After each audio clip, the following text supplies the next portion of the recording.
So I'm very excited about this day today. It's particularly dear to my heart because it's Protocol and MEV Day, and a lot of people who we've been working with in the past, and people at the Ethereum Foundation and Flashbots, and yeah, just a group of people I really respect in terms of shaping the protocol and the future of the protocol are here to present today. And also we'll have some novel ideas, novel topics, novel approaches, for example, connecting MEV and UX, things which have been rather separate in the past. And so I'm very excited to, in a moment, announce Julian as the first speaker. So if you want to retweet or reshare for more visibility for people to see our stream, feel free to reshare what Chaka just published on the Superlin account, the stream. And with no further ado, I'd like to give the word here to Julian Ma from the Ethereum Foundation for the first opening talk. Thanks a lot. Quick round of applause for Julian. Hi, everyone. Is this good? Yeah, nice. Okay, so I'm here to talk about MEV and UX. But to do so, I feel that we have to address the elephant in the room first.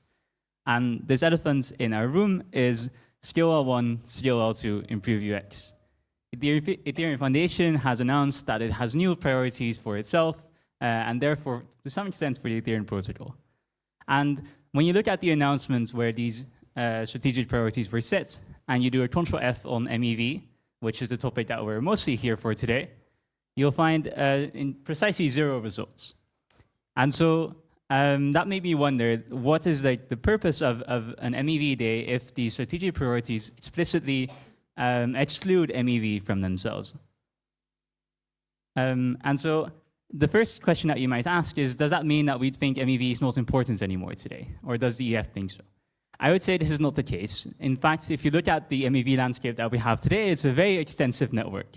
And so this is the transaction supply network that we're all very familiar with all of the builders, searchers, solvers, and every other person that makes everything work today.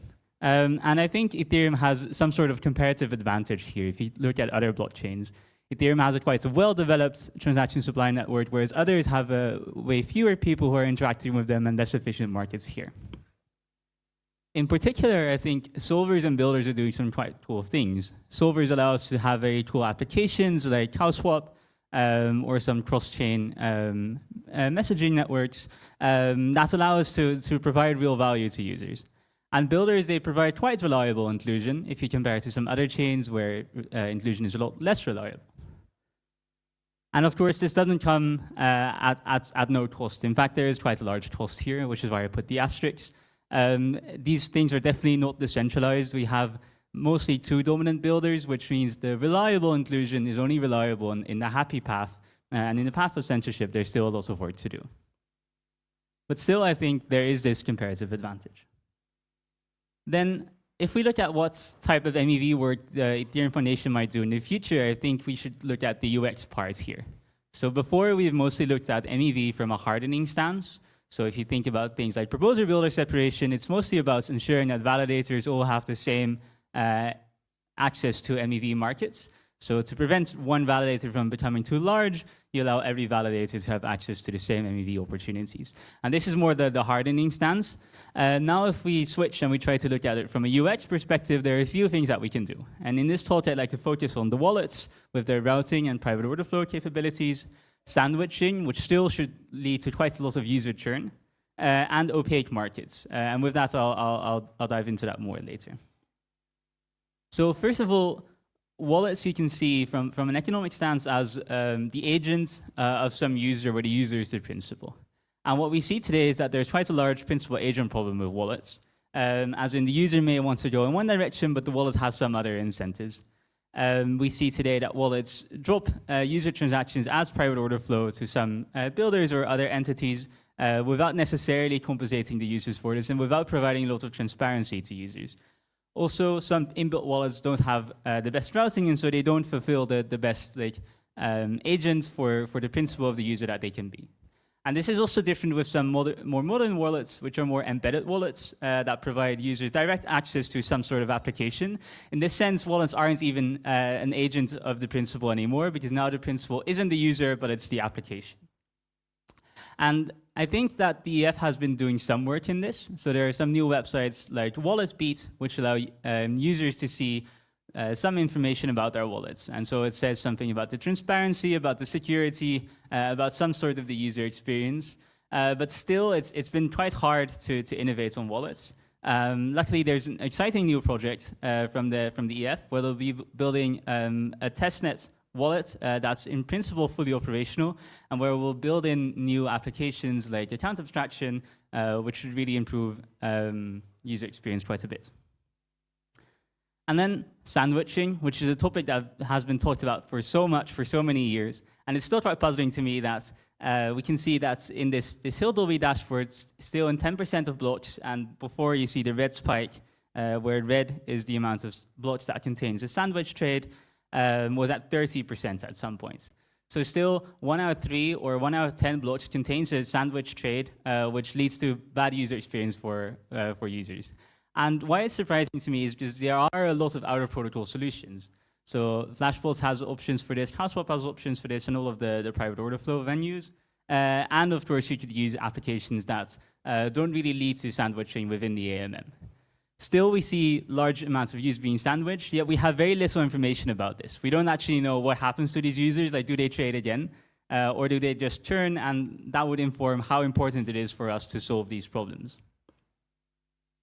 And then one topic that I think is super interesting is the opacity of markets, basically. And so if you have this very simple question of where should I go for a particular trade, it's actually kind of hard to answer still.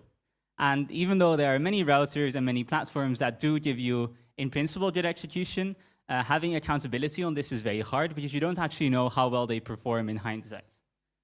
And so given this hindsight, I guess, advantage, there has been quite a few papers analyzing this. So these are 2 papers from the Uniswap team, one led by Brad Bashru and the other one by Austin Adams, who is now at his own company.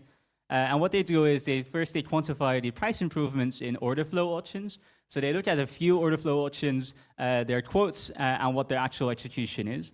And the other paper says, it looks at how large trading costs are for different types of trades. So is it like a stablecoin transaction? Is it some very risky asset or some meme coin?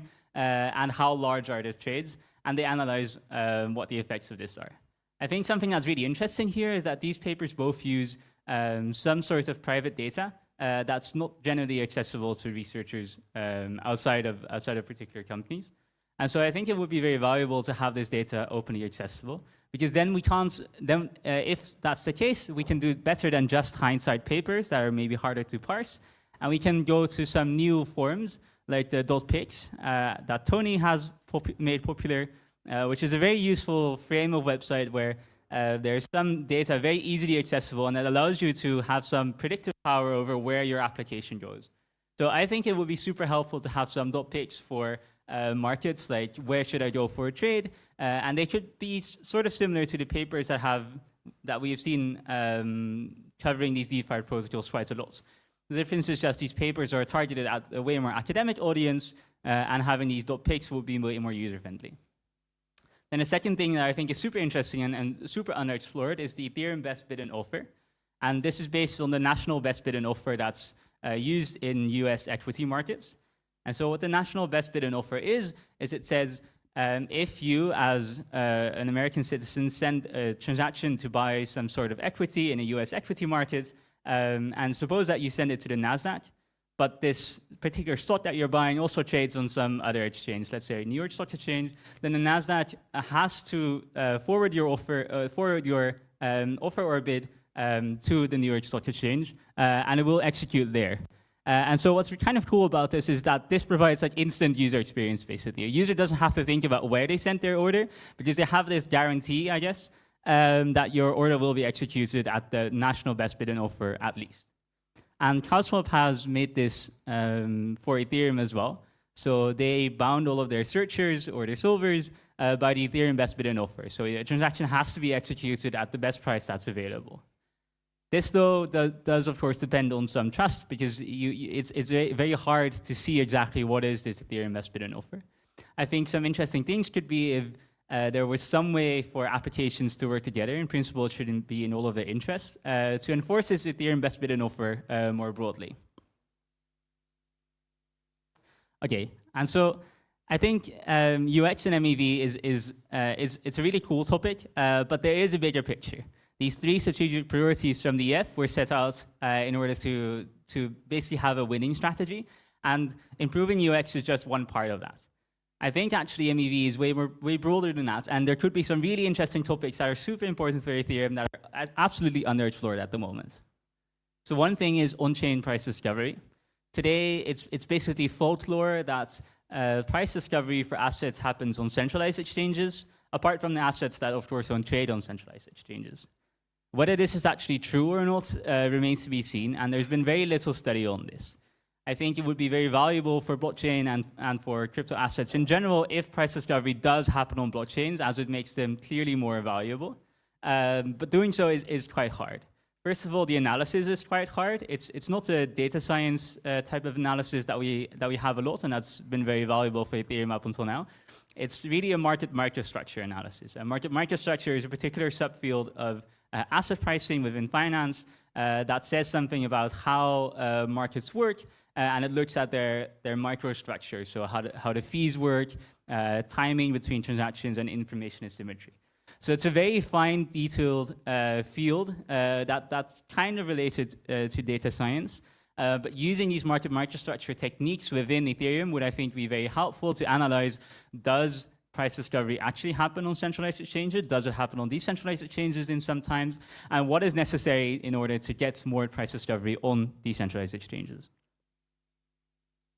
And then finally, I think there's this notion that you see on Twitter quite a bit that large trades might happen on the layer 1 and smaller trades might happen on the layer 2.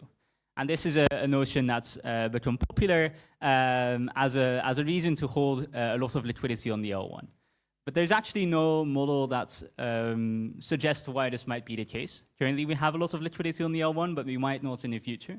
So I think finding out some like theoretical grounding for how you can ensure that large trades settle on the L1 and smaller trades settle on the L2 would be super interesting, because Ethereum does currently have the network effects of a lot of liquidity, which has a lot of positive externalities outside of trading, and it has the security that large liquidity pools demand. Okay, and so here I'll give my super simple what do take. Currently, MEV and UX is an absolutely underexplored topic, and we've mostly explored it from the stance of hardening the L1. I think at this point, to be honest, we don't exactly know what to do. I think the community has done a lot more work in UX and MEV than many of you probably have, but at the EF, we've mostly approached this from this hardening stance. The first thing that we should do is we should just get more informative data, like the .pix and the Ethereum best bid and offer. We should transform these into useful statistics like the Uniswap team has done in their papers, and then improve the supply network. And I understand that this kind of sounds like the owl meme, you know? Draw 2 circles and then draw the entire owl. But I think this is actually the right approach because we just don't know the steps in between. And if we take the first steps, we will find those other steps. And also there is a lot of low-hanging fruit there to be picked, just because there's been so little attention on this field. And so what about the other topics that we've been working on for years now, like attested proposer separation, proposer builder separation, and all of the other 3-letter acronyms that you might know? Yes, these will still be worked on. I will personally still be working on attested proposer separation quite a bit, as it does lead to improved user experience, and it does harden the L1. So no, I don't think this is a complete shift. We don't leave everything that we've done behind, but it does lead to some new opportunities. And in particular, I think what my takeaway has been from the last few weeks is that the Overton window has definitely shifted, and there is a lot of opportunity there. So because the Overton window has shifted, there's opportunity for other people to rise and take charge of some important topics for Ethereum, like some of the things that I've mentioned today. And so I think if you want to help Ethereum win, today's the opportunity. And please do investigate some of the things that might be of interest to you. So thanks for your attention. And yeah.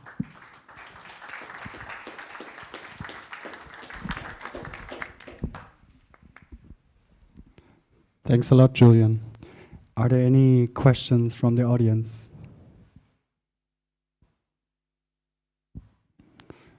All right. Yeah, it's very early and explorative, but exciting to see someone making the start there. I really appreciate that. Yeah.